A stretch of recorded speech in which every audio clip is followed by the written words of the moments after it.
Hello and welcome back to another video tutorial here at GeekatPlay Studios. My name is Gary Miller. I created this render the other day because I wanted to create a dense, murky, thick underwater scene, and I created these little floating models in here to resemble something like spores or something. And I think Vue has a great ability to create murky, thick, atmospheric underwater scenes, but there's something that's missing in here that Vue does not have the ability, or at least not easily, to create, and that is to make that underwater floating debris.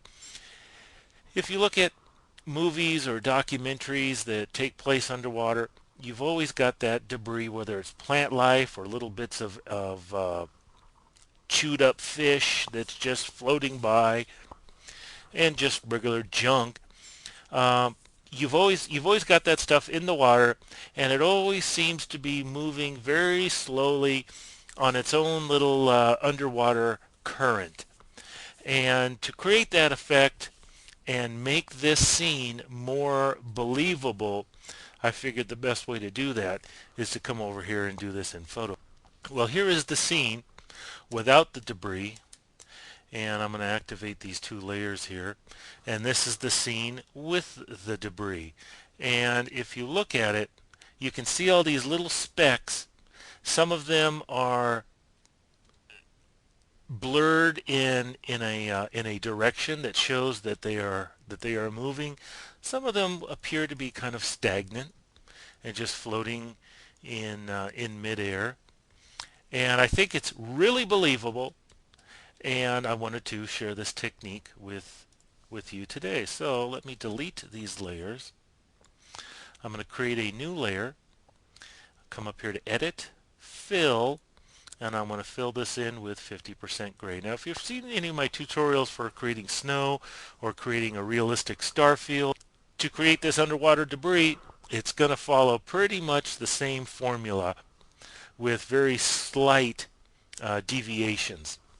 So with this layer filled in with 50% gray, I'm going to come up here to Filter, Noise, Add Noise, and I want the amount to be 400, Gaussian Blur checked under the Distribution, and Monochromatic. Now I'm going to come up here to Filter, Artistic, and Fresco. And what this will do is it will give me, well, I don't know how to describe it, but it will give me this look, this appearance. Something I've noticed when I've looked at pictures to come up with this tutorial of underwater floating debris is it has various levels of opacity. It's stringy, fleshy material. Some of it is like jelly, almost cartilage-like. And I found that running this filter after running noise will make it very believable. So I'm going to go with Fresco, and brush size I want 2, brush detail 8, texture 1. Feel free to play with these values however you like, and I'm going to hit OK. Let me zoom in here a little bit. I'm going to hit Control and L to bring up my levels, and I'm going to adjust my shadow slider here and fade out a lot of the debris. If I come up too much, well, then it's all gone.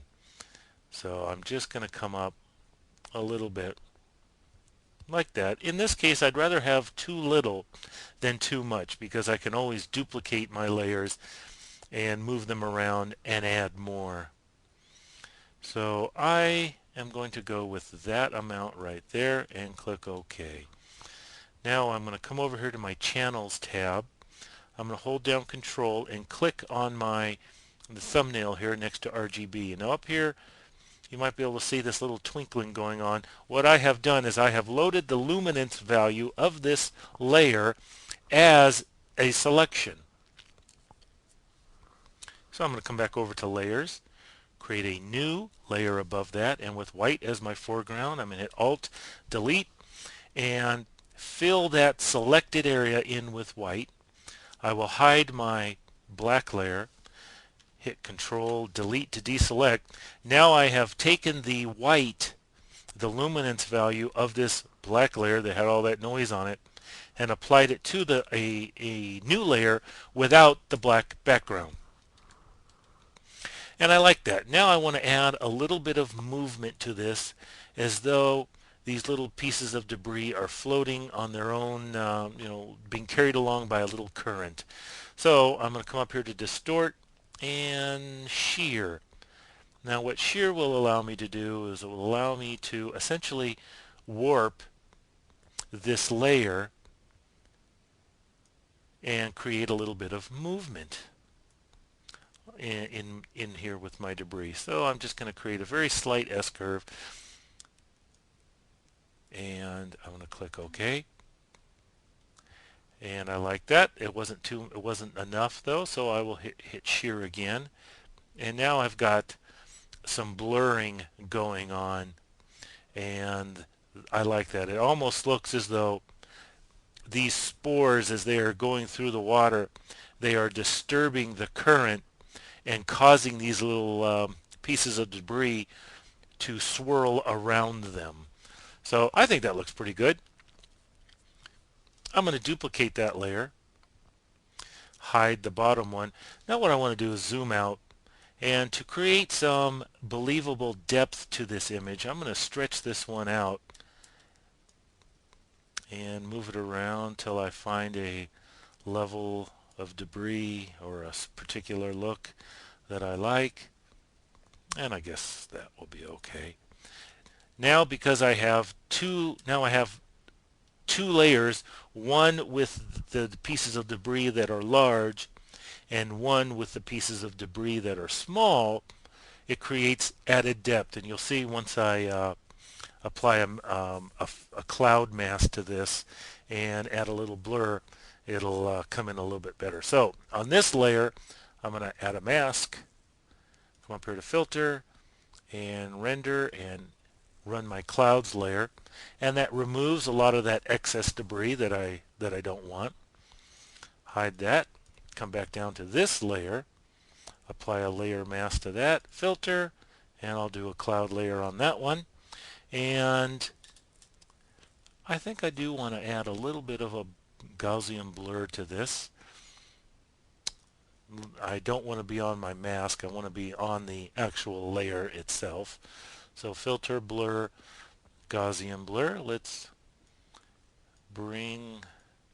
adjust my slider till it's, I guess that looks good, 1.3 for the radius on that. And I will activate my larger copy of my floating debris, and I'll put some Gaussian blur into that too.